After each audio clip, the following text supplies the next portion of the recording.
கிறிஸ்து இயேசுவுக்குள்ளாக மீண்டுமாக உங்களை சந்திப்பதிலே நாங்கள் மிகுந்த மகிழ்ச்சி அடைகிறோம். நம்முடைய ஜீவனுள்ள தேவன் மிகவும் அற்புதமாக, ஆச்சரியமாக நம்முடைய வாழ்க்கையை நடத்துகிறதற்காக நாம் மீண்டுமாக நம்முடைய உள்ளத்தின் ஆழத்திலிருந்து நம்முடைய தேவனை நாம் ஸ்தோத்தரிப்போமாக. எப்பொழுதும் நம்முடைய தேவனை நாம் துதிக்கும் பொழுது நம்முடைய வாழ்க்கையிலே அதிகமாக அவருடைய கிருபை பெருகும் என்று நாம் விசுவாசிக்கிறோம். இந்த நாளிலும் கூட மீண்டுமாக தேவனுடைய சமூகத்திலே கர்த்தருடைய வார்த்தையை கேட்கத்தக்கதாக இணைந்திருக்கும் தேவனுடைய பிள்ளைகளை மீண்டுமாக கர்த்தருடைய நாமத்தினாலே வாழ்த்தி, இதோ இந்த நாளில் கூட ஆண்டவர் நமக்காக வைத்திருக்கும் ஜீவனுள்ள வார்த்தையை ஜெபத்தோடு பெற்றுக்கொள்கிறதற்கு ஏதுவாக நம்மை நாம் அர்ப்பணம் செய்யலாமா? ஜெபம் செய்வோம். மகாவல்லமையும் கிருபையும் அன்பும் தயவும் எங்கள் ஆண்டவரே, இந்த பரிசுத்தமான வேளையிலே ராஜா மீண்டுமாக உம்முடைய பலத்த கைக்குள்ளாக நாங்கள் எங்களை ஒப்புக் கொடுக்கிறோம். நாங்கள் அற்பர்களும் நீசர்களுமாக இருக்கிறோம். கர்த்தர் எங்களை காக்கிறீர், நீர் நன்மையை செய்திருக்கிறீர், எங்களுடைய வாழ்க்கையை கர்த்தர் நீங்க ஆசீர்வதித்திருக்கிறீங்க. அதற்காக நன்றி. விசேஷமாக இந்த நாளிலும் உம்முடைய வார்த்தைகளை கேட்கத்தக்கதாக இணைந்திருக்கும் அன்பு உள்ளங்களுக்காக நான் ஜெபிக்கிறேன். உம்முடைய தூய ஆவியானவரை உம்முடைய பிள்ளைகளுடைய உள்ளத்திலே கர்த்தர் நீங்க ஊற்றுங்க அப்பா. உம்முடைய பிள்ளைகளை கர்த்தர் நீங்க பலப்படுத்தும்படியாய் ஜெபிக்கிறேன். உம்முடைய பரிசுத்த பிரசன்னத்திலே எங்களை நாங்கள் ஒப்புவிக்கிறோம். உம்முடைய நாமம் மாத்திரம் மகிமைப்படட்டும். நன்மைகளை கிறிஸ்து இயேசுவின் மூலமாக கேட்கிறோம் பரலோகத்தின் நல்ல பிதாவே, ஆமென். ஒரு ஊழியக்காரர் ஒரு விசை ஹாஸ்பிட்டல் விசிட்டேஷனுக்காக அவர் போயிருந்தார். அந்த ஹாஸ்பிட்டலில் ஏறக்குறைய 22 வருடமாக ஒரு மனிதன் இதோ பலவீனப்பட்டு அவர் அவ்வப்போது தன்னுடைய ட்ரீட்மெண்ட்டுக்காக வருகிறது உண்டு. அவர் மிகவும் சோர்வடைந்து, இதோ இத்தனை வருஷம் ஒரு தீராத வியாதி எனக்கு வந்துவிட்டதே, என்னுடைய வாழ்க்கை என்னமாய் முடியும் என்று சொல்லி அவர் எப்பொழுதும் சோர்வோடு கவலையோடு இருக்கிறதை இந்த ஊழியக்காரர் பார்த்தபோது, இதோ இந்த ஊழியக்காரர் ஜெபத்தோடு போய் அந்த மனுஷனிடத்தில் பேச முற்பட்டார். அவரிடத்துல பேச துவங்கின பொழுது அவர் ரொம்ப சலிப்பா பேசினாரு. ஏறக்குறைய ஒரு 22-23 வருஷமா இந்த நோய் எனக்கு இருந்துகிட்டே இருக்கு, நானும் மாத்திரை சாப்பிட்டுக்கிட்டே இருக்கேன், டாக்டருங்க சாகிற வரைக்கும் இதை நான் சாப்பிட்டு தான் ஆகணும், இதோ இந்த நோய்க்கு ஒரு முடிவே இல்லை, இது யாராலும் சொல்ல முடியாத ஒரு நோய் என்றும் சொல்லுகிறார்கள், ஆனால் என்னுடைய ஜீவன் இதோ காக்கப்படுகிறதற்கு ஏதுவாக அல்லது கொஞ்சம் என்னுடைய நாட்கள் கொஞ்சம் அதிகரிக்கப்படுகிறதற்கு ஏதுவாக இந்த மருந்துகளை சாப்பிடுங்கள் என்று சொல்லி இருக்கிறார்கள், என்னுடைய வாழ்க்கை இப்படியே போய்விடுமோ எப்படி என்று சொல்லி அவர் வேதனை அடைந்து அங்கலாய்ப்போடு இந்த ஊழியக்காரிடத்துல பேசினார். இப்போது இந்த ஊழியக்காரர் அவரை தேற்றுகிறதற்கு ஏதுவாக அவரிடத்துல சொன்னார், ஐயா, இதோ நம்முடைய வாழ்க்கையில எல்லாருக்கும் எல்லாமே செம்மையாய் அமைகிறதில்லை, யாருக்கு எப்போது ஆபத்து வரும் அல்லது கஷ்டம் வரும் என்பது நமக்கு தெரியாது. ஆனால் எது எப்படி இருந்தாலும் நாம் நம்மை குறித்தே நாம் கவலைப்பட்டு அல்லது நம்மையே நாம் எண்ணி பார்ப்போமே என்றால் நமக்கு சோர்வும் வேதனைகளும் துக்கம்தான் வரும்.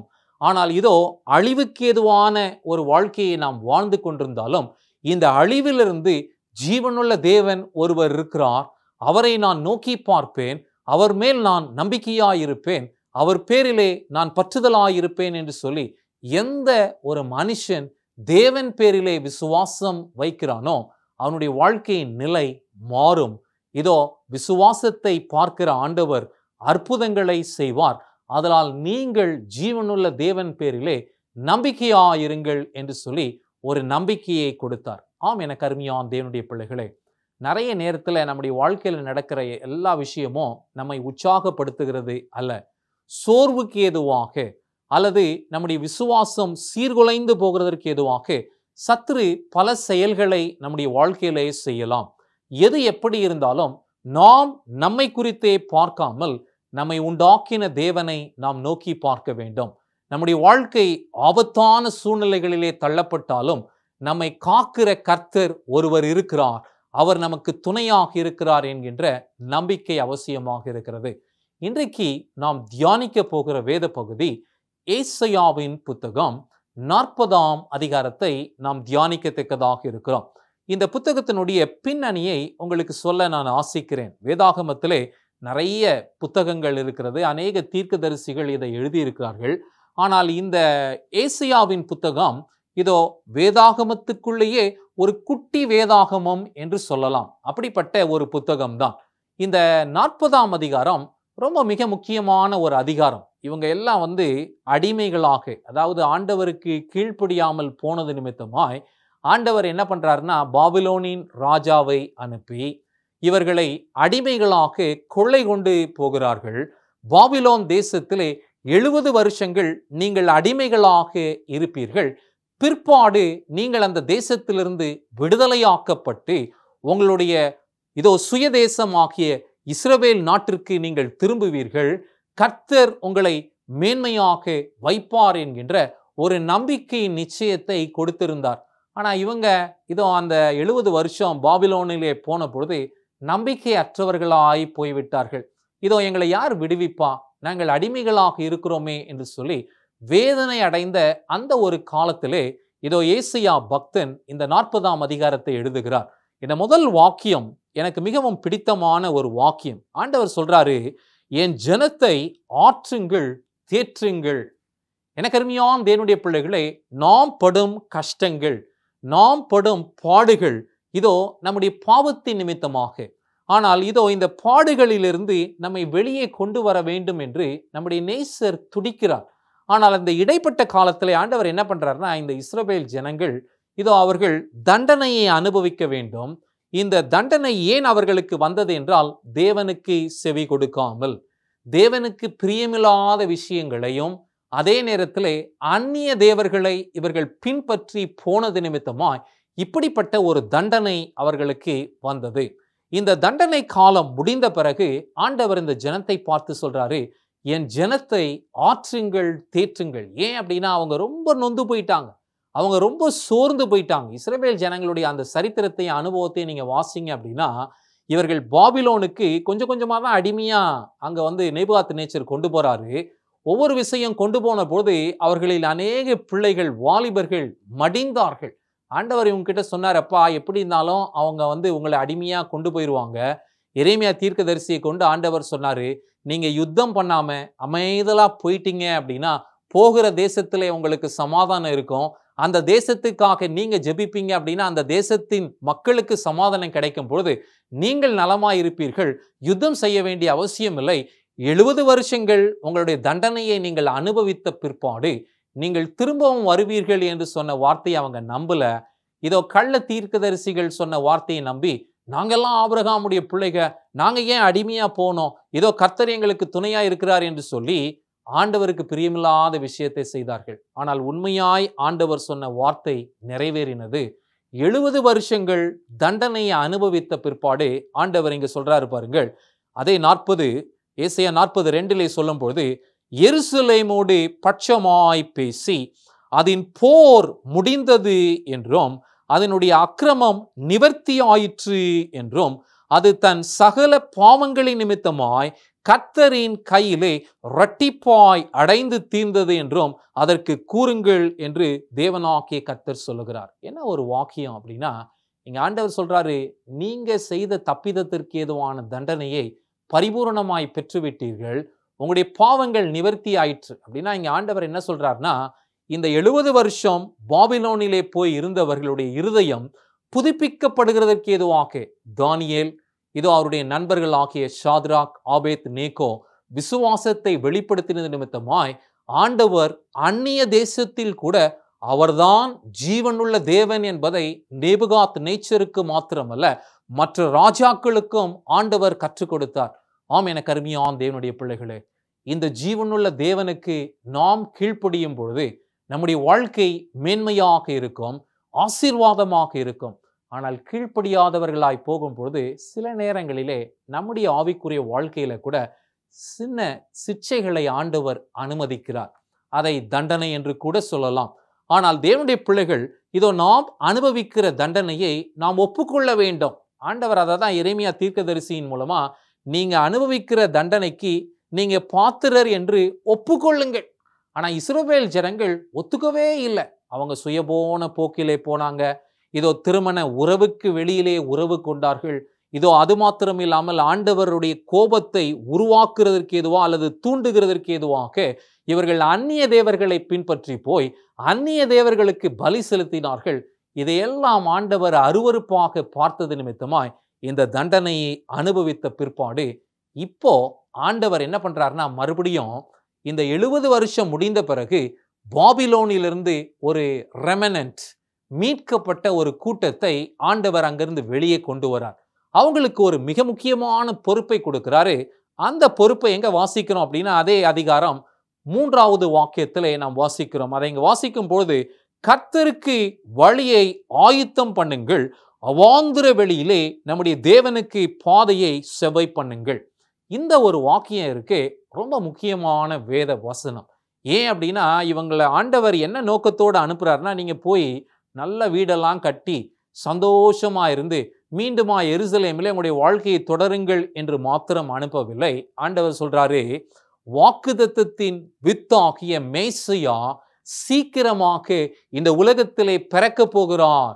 அவர் பிறக்கிறதற்கு முன்பாக அவருக்காக வழியை ஆயுத்தம் பண்ணுங்கள். இதோ இந்த வசனத்தை நம்ம அழகா ஒப்பிட்டு பார்ப்போம் அப்படின்னா, இதை யார் நிறைவேற்றினான்னா, யோவான் ஸ்நானகன் தான். யோவான் ஸ்நானகன் வனாந்திரத்திலே வளர்ந்தவன். இதோ அவன் காட்டிலே வளர்ந்து அப்படியே இருந்து பிற்பாடு தன்னை வெளிப்படுத்தி மனம் திரும்புதலுக்கு ஏதுவான தேவ செய்தியை இஸ்ரவேல் மக்களிடத்திலே பிரசங்கித்து, இதோ தேவனுக்கு வழியை ஆயுத்தம் பண்ணின புருஷன் என்பதை வேதாகமத்திலே நாம் வாசிக்கிறோம். அவனிடத்திலே போய் கேட்டபொழுது கூட, நீ யார் என்று சொல்லபோது, இதோ நான் ஏசாயாவால் முன்னுரைக்கப்பட்ட சத்தம் என்று அவனை குறித்து அவன் சொன்னான். தன்னை ஒரு தீர்க்கதரிசி என்று சொல்லாமல் தேவனுடைய சத்தம் என்று சொல்லுகிறதற்கு ஏதுவாக தன்னை எவ்வளவாய் இந்த தேவ மனுஷன் தாழ்த்தினான் என்று பாருங்கள். இந்த வாக்கியம் அதிகமா எதற்கு பொருந்தும் அப்படின்னா, அந்த இயேசுவினுடைய முதல் வருகை, மேசியாவாக அவர் வந்தார் அல்லவா. கிறிஸ்துவனுடைய வருகை 3 விதமாக வேதாகமத்திலே குறிக்கப்பட்டிருக்கிறது. முதல் வருகையை நீங்க பார்த்தீங்கன்னா, ஆட்டுக்குட்டியானவராக அவர் வெளிப்பட்டு, அவர் இதோ பாவ நிவாரண பலியாக தன்னை இதோ அங்கு பலியாக சிலுவையிலே ஒப்பு கொடுத்தார் என்று பார்க்கிறோம். 2வது விசை கிறிஸ்து வரப்போகிறார். அவர் எப்படி வரப்போகிறார் என்றால், யூதாவின் பால சிங்கமாக, ஜெயம் கொள்ளுகிறவராக அவர் ஒரு மகத்தான நியாய தீர்ப்பை அவருடைய சத்துருக்களின் மேலும், இதோ அவருக்கு விரோதமாய் இருந்தவர்கள் மேலும் ஆண்டவர் செலுத்துவார் என்பதை பார்க்கிறோம். இது அவருடைய 2ஆம் வருகையிலே செய்ய போகிறார்.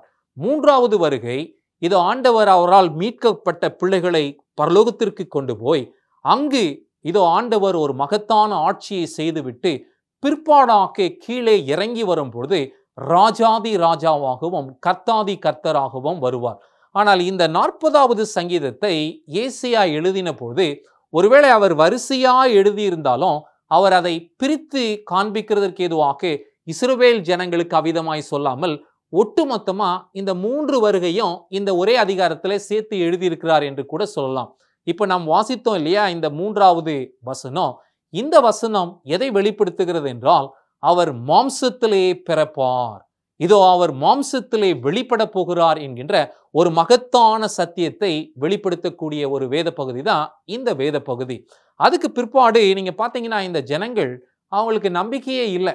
இவங்க அந்த 70 வருஷம் பாபிலோன்ல இருந்ததுனால நம்ம வாழ்க்கை இனிமேல் பாபிலோன்ல தான் இருக்கும் அப்படி என்று அவர்கள் நினைத்தார்கள். ஆனால் ஆண்டவர் அவங்களுக்கு வாக்கு கொடுக்கிறாரு, அவர் சொல்லுகிற வசனம் நிறைவேறும். ஆண்டவர் மாறாதவர், அவருடைய வார்த்தை உறுதியானது. தேவன் பொய் சொல்ல மனுஷன் அல்ல. இவங்க நினைச்சாங்க, இந்த ராஜா வலுவா இருக்கிறான், இந்த தேசம் ஒரு பயங்கரமான வல்லரசு, இங்கிருந்து எங்களை விடுவிக்க யாரால முடியுமா என்று சொல்லி அவர்கள் நினைத்த பொழுது ஆண்டவர் கீழே வசனம் சொல்றாரு. அதே ஏசாயா 40:6 ஆண்டவர் சொல்றாரு, பின்னும் கூப்பிட்டு சொல் என்று ஒரு சத்தம் உண்டாயிற்று. என்னத்தை கூப்பிட்டு சொல்வேன் என்றேன். அதற்கு மாம்சம் எல்லாம் புல்லை போலவும் அதனுடைய மேன்மையெல்லாம் வெளியின் புஷ்பத்தை போலவும் இருக்கிறது. ஆண்டவர் சொல்றாரு, நீங்க பாக்குறீங்களே இந்த பாபிலோன் மக்கள், ஒருவேளை உங்களுடைய பார்வைக்கு உங்களை அடிமையாய் கொண்டு வந்த பொழுது அவங்க ஒரு பெரிய வல்லரசா இருந்திருக்கலாம், அவர்கள் உங்களை இப்பொழுது அடிமைப்படுத்தி வைத்திருக்கலாம். ஆனா ஆண்டவர் சொல்றாரு, இவங்கெல்லாம் புல்லுக்கு சமானமானவர்கள். இதோ புல் எப்படி காலையில அங்கு எழும்பி அது அப்படியே மறைந்து போகிறதோ, மனுஷனுடைய வாழ்க்கை அவிதமாக இருக்கும். ஆண்டவர் அதை தான் செய்தார். கோரேஸ் என்னும் ராஜாவை எழுப்பி சரியா 70 வருஷம் முடிஞ்சதும் ஆண்டவர் இந்த இஸ்ரவேல் ஜனங்களை ரொம்ப அற்புதமாக விடுவித்தார் என்பதை சரித்திரத்திலே நாம் வாசிக்கிறோம். ஆம், எனக்கு அருமையான தேவனுடைய பிள்ளைகளே, வேதாகமத்திலே ஆண்டவர் சொன்ன ஒவ்வொரு வார்த்தையும் துல்லியமாக நிறைவேறி கொண்டிருக்கிறது.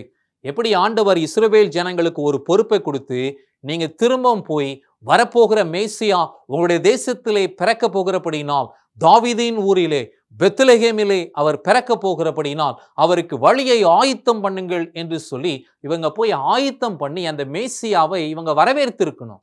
ஆனா அவங்க அந்த ஆயத்தத்தை செய்யவில்லை என்று நாம் பார்க்கிறோம்.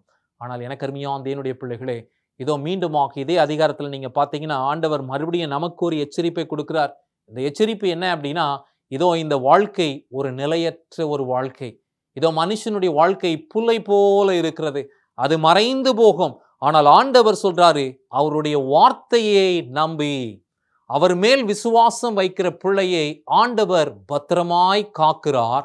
இதோ விடுவிக்கிறது மாத்திரமில்லாமல் நித்திய ஜீவனை கொடுக்க போகிறார். இரண்டாவது விசை கிறிஸ்து வரப்போகிறார் என்கின்ற மேன்மையும் இதே வாக்கியத்திலே இங்கு சொல்லப்படுகிறது. இந்த 5ஆம் வசனத்தை நீங்க வாசிங்கனாலும் இது ஃபர்ஸ்ட் கம்மிங் பத்தி தான் பேசுகிறது. வாசிக்கிறேனே, நீங்க கவனிங்க. கர்த்தரின் மகிமை வெளியரங்கமாகும், மாம்சமான யாவும் அதை ஏகமாய் காணும். கர்த்தரின் வாக்கு அதை உரைத்தது என்று வனாந்திரத்திலே கூப்பிடுகிற சத்தம் உண்டாயிற்று. யோவான் ஸ்நானகன் சொன்னான், இதோ நான் அல்ல மேசியா, இவரே அந்த மேசியா, இவரே அந்த ஆட்டுக்குட்டியானவர், இவரை பின்பற்றி நீங்கள் போங்கள் என்று சொன்னபொழுது, இதோ யோவான் ஸ்நானகனுடைய சீஷர்கள் இயேசுவின் பின்னே போனார்கள். மாம்சமான யாவரும் கிறிஸ்துவின் மகத்துவத்தை பார்த்தார்கள். அவர் இந்த பூமியில வந்தபோது அநேக வியாதியஸ்தர்களுக்கு சுகத்தை கொடுத்தார். ஆனா இந்த பின்னணியில ஆண்டவர் ஒரு விஷயத்தை காமிச்சிட்டார். அது என்ன அப்படின்னா, இந்த சுகம் கொடுத்த பொழுது அநேக பிசாசுகள் இதோ அவர்களை விட்டு விலகினது என்று வேதாகமத்திலே நாம் வாசிக்கிறோம். ஆண்டவர் அதட்டினார், இதோ என் மகளை நீ விடு, இவள் ஆபிரகாமின் மகளாய் இருக்கிறாள் என்று சொல்லி ஆண்டவர் ஏராளமான பிள்ளைகளை விடுவித்தார் என்று பார்க்கிறோம். அதை தான் இங்கே ஏசியா எழுதுறாரு, ஆண்டவர் சீக்கிரமாக வரப்போகிறார். இதோ அவர் வருகையை மாம்சமான யாவரும் பார்ப்பாங்க. இன்னைக்கு நம்ம பார்த்துருக்கிறோம். இன்னைக்கு சரித்திரத்தை நம்ம பேசும்பொழுது கிறிஸ்துவுக்கு முன் கிறிஸ்துவுக்கு பின் என்று பேசுகிறோமே. கேலண்டர் 2023 வருஷத்துல நம்ம இருக்கிறோம். இது எதை அடையாளப்படுத்துகிறது? 2023 வருஷங்களுக்கு முன்பாக கிறிஸ்து இந்த பூமியிலே மாம்சத்திலே பிறந்தார். இதோ அவர் இந்த பூமியிலே வாழ்ந்து நமக்காக மரித்து ஒரு பெரிய விடுதலையை நிகழ்த்தி இருக்கிறார் என்பதை மாம்சம் யாவரும் கண்டிருக்கிறது. இஸ்ரவேல் ஜனங்கள் மாத்திரமல்ல, இன்றைக்கு உலகத்திலே ஏராளமான கிறிஸ்துவர்கள் இருக்கிறார்கள். இயேசுவின் வாக்கியங்களை இந்த உலகத்திலே அனைத்து மக்களுக்கும் பிரசங்கிக்கிறார்கள். காரணம் என்ன அப்படின்னா, இன்னைக்கு நான் தைரியமா பிரசங்கிக்கிறேன். இதோ ஏசாயாவால் சொல்லப்பட்ட வாக்குத்தத்தத்தை ஆண்டவர் நிறைவேற்றி இருக்கிறார். ஏனென்றால் இது மனுஷனுடைய வார்த்தை அல்ல, இது ஜீவனுள்ள வார்த்தை. இதே அதிகாரத்துல 2வது வருகை குறித்தும் பேசுறாரு. அது எங்க அப்படின்னு நீங்க பாத்தீங்கன்னா, கீழே உள்ள வாக்கியங்கள் 9வது வசனம் வாசிக்கிறேன். சியோன் என்னும் சுவிசேஷகியே, நீ உயர்ந்த பர்வதத்திலே ஏறு, எருசலேம் என்னும் சுவிசேஷகியே, நீ உரத்த சத்தமிட்டு என்ன சொல்லு, கூப்பிடுன்னு சொல்லிட்டு பயப்படாமல் சத்தமிடு. யூதா பட்டணங்களை நோக்கி, இதோ உங்கள் தேவனாகிய கர்த்தர் என்று கூறு. என்ன சொல்றாரு பாருங்கள், 10வது வாக்கியம் தான் ரொம்ப முக்கியமான வாக்கியம். இதோ கர்த்தராகிய ஆண்டவர் பராக்கிரமசாலியாக வருவார். ஆம், எனக்கு அருமையான தேவனுடைய பிள்ளைகளே, நம்முடைய இரட்சகராகிய இயேசு கிறிஸ்து முதல் விசை பிறந்த போது, அவர் வந்தபோது குழந்தையாக வந்தார். ஆனால் 2வது விசை அவர் வரப்போகிறார் பராக்கிரமசாலியாக, யூதாவின் பாலசிங்கமாக, அவர் ஜெயம் கொள்ளுகிறாராக. இதோ ஜெயித்த பிள்ளைகளை இதோ தம்முடைய ராஜ்யத்திலே சேர்க்கத்தக்கதாக அவர் திரும்பி வரும் அந்த வருகையை இங்கு சொல்லுகிறார். இதோ அவர் தம்முடைய புயத்தினாலே அரசாளுவார். இதோ அவர் அளிக்கும் பலன் அவரோட கூட வருகிறது. அவர் கொடுக்கும் பிரதிபலன் அவருக்கு முன்பாக செல்லும் என்று சொல்லுகிறார். 2 விஷயத்தை சொல்றார். பிரதிபலன் என்று சொல்லுகிறார். இது என்ன அப்படின்னா, துன்மார்க்கன் அவன் செய்த கிரியைக்கு தக்கதாக அவருடைய மகிமையான பிரசன்னத்திலே இதோ எரிந்து சாம்பலாகிறான் என்று பார்க்கிறோம். ஆனால் நீதிமானுக்கு ஆண்டவர் பலனை கொடுக்கிறார். ஏன் அப்படின்னா, அவன் மனம் திரும்பி ஆண்டவரிடத்திலே தன்னை முற்றிலுமாக ஒப்பு கொடுத்து, புதிய இருதயத்தை எனக்கு தாங்க ஆண்டவரே, உம்முடைய ஆவியானவரை என்னிலிருந்து எடுத்துக்கொள்ளாதீங்க, என்னை பரிசுத்தமாக்குங்க என்று சொல்லி தன்னை ஒப்பு கொடுத்து தேவனுடைய சித்தத்திற்கு இசைவாக ஒரு வாழ்க்கை நடத்தினது நிமித்தமாய் ஆண்டவர் உங்களையும் என்னையும் விடுவிக்கிறதற்காக அவர் வருகிறார். இந்த ஏசியா 40ஆம் அதிகாரத்தை நீங்க வீட்டில் ஃப்ரீயா இருக்கும் போது வாசி பாருங்க. இந்த 2 வருகையை அங்கு ரொம்ப அழகாக விவரித்து சொல்லுகிறார். ஆம், எனக்கு அருமையாம் தேவனுடைய பிள்ளைகளே, அவருடைய முதல் வருகை வந்தாயிற்று. அவருடைய 2ஆம் வருகைக்கு நீங்களும் நானும் காத்து கொண்டிருக்கிறோம். அவர் பலசாலியாக வரப்போகிறார், பராக்கிரமசாலியாக வரப்போகிறார். இதோ நீங்களும் நானும் அவருடைய ஆடுகளாக இருக்கிறோம் என்பதை நாம் மறந்து போகக்கூடாது. இதே அதிகாரத்தில் அவர் நினைப்பூட்டுறார். போன வாரத்தில் கூட உங்களோடு நான் பேசினேன். இதோ நம்முடைய நேசர் மெய்ப்பராக இருக்கிறார். அவர் கையிலே நம்மை நாம் ஒப்பு கொடுக்கும் பொழுது அவருடைய கையிலே நாம் பத்திரமா இருக்கிறது நிமித்தமாய் யாரும் அவர் கையிலிருந்து நம்மளை பறித்து கொள்ள முடியாது. இங்க ஏசியா 11ஆவது வாக்கியத்தில் சொல்லும் போது 40ஆம் அதிகாரத்துல மெய்ப்பனை போல தம்முடைய மந்தையை மெய்ப்பார், ஆட்டுக்குட்டிகளை தம்முடைய புயத்தினால் சேர்த்து தமது மடியிலே சுமந்து கரவல் ஆடுகளை மெதுவாய் நடத்துவார். கரவல் ஆடுகள்னா வேற யாரும் இல்லை, சபையில ஊழியம் செஞ்சு இன்னும் அநேக ஆத்துமாக்களை ஆண்டவருடைய ராஜ்யத்துல சேர்க்கணும் அப்படின்னு முயற்சி எடுக்கிற ஆத்துமாக்களை ஆண்டவர் மெதுவா நடத்துறாராம். எனக்கு அருமையான தேவனுடைய பிள்ளைகளே, இந்த உலகத்துல கடைசி நாட்கள்ல நம்ம வாழ்ந்துகிட்டு இருக்கோம். ஊழியத்தை செய்யறதை தவிர வேற ஒரு வேலை நம்ம கிட்ட இல்லைங்க. ஆண்டவர் எப்படி இஸ்ரவேல் ஜனங்களை விடுவித்து இதோ போங்க வழியை ஆயத்தம் பண்ணுங்க என்று சொன்னாரோ, அதே போல ஆண்டவர் உங்களையும் என்னையும் பாவத்திலிருந்து விடுவித்து, இந்த உலக ஆசாபாசங்களிலிருந்து விடுவித்து, இந்த உலகத்தின் அசுத்தங்களிலிருந்தும் விடுதலையாக்க நம்முடைய தேவன் வல்லவராக இருக்கிறது நிமித்தமாய் நீங்களும் நானும் தைரியமாய் இனி எஞ்சியுள்ள வாழ்க்கையை என் ஆண்டவருக்காக நான் வாழுவேன், அவருக்காக நான் ஊழியம் செய்வேன், அவரே என் நேசர், அவர் என் மெய்ப்பர், அவருடைய சத்தத்திற்கு நான் செவி கொடுப்பேன் என்று நாம் நம்மை ஒப்பு கொடுப்போமே என்றால் மெய்ப்பனை போல தம்முடைய மந்தையை ஆண்டவர் மெதுவாய் நடத்துவார். நம்முடைய குடும்பத்தை ஆண்டவர் நடத்த வல்லவராக இருக்கிறார். இந்த நாளிலும் இந்த செய்தியை கேட்கிற ஆண்டவருடைய பிள்ளைகளுக்கு ஆண்டவர் கற்றுக் கொடுக்கிற மேன்மையான ஆவிக்குரிய பாடம் என்ன அப்படின்னா, 3 விஷயங்களை ஆண்டவர் இஸ்ரவேல் ஜனங்களுக்கு சொன்னார். முதல் விஷயம் என்ன அப்படின்னா, God is greater than the Babylonians. ஆண்டவர் அவங்களுக்கு சொன்னாரு, நீங்க பார்க்கிற இந்த பாபிலோனின் பராக்கிரமசாலிகளை காட்டிலும் உங்களுடைய தேவனாகிய கர்த்தர் பெரியவர். ஆம், எனக்கு அருமையான தேவனுடைய பிள்ளைகளே, அது உண்மை. 2வது விஷயம் என்ன அப்படின்னா, God is greater than our enemies. நம்முடைய வாழ்க்கையிலே நம்மை ஒடுக்கும் சத்துருக்கள் இருக்கலாம். ஆண்டவர் சொல்றாரு, உன் சத்துருக்களை காட்டிலும் பரிசுத்தம் உள்ள தேவன் பெரியவரா இருக்கிறார் என்று சொல்லுகிறார். அதனால் நம்முடைய தேவனை நாம் நோக்கி பார்ப்போம். நம்மை ஒடுக்குகிற சத்துருக்களை குறித்து நாம் பயப்பட வேண்டாம். 3வது விஷயம் என்ன அப்படின்னா, இங்கு ஆண்டவர் அவருடைய சிருஷ்டிப்பை காண்பிக்கிறார். இந்த அதிகாரத்தை ரொம்ப அழகா முடிப்பார். அது என்னன்னா, நீங்க அப்படியே வானத்தை நோக்கி பாருங்க, நட்சத்திரங்களை எல்லாம் நோக்கி பாருங்க. இவைகளையெல்லாம் படைத்த ஆண்டவர் லக்கதிட்டமாய் இவைகளையெல்லாம் புறப்பட பண்ணி ஒவ்வொன்றையும் பெயர் பெயராய் அழைக்கிற ஆண்டவர். இவைகளில் ஒன்றும் குறையவில்லை, எல்லாம் பத்திரமாய் இருக்கிறது என்று சொல்லுகிறார். அப்படி என்றால் எனக்கு அருமையான தேவனுடைய பிள்ளைகளே, இஸ்ரவேலை காக்கும் ஆண்டவர் உறங்குகிறதும் இல்லை, தூங்குகிறதும் இல்லை.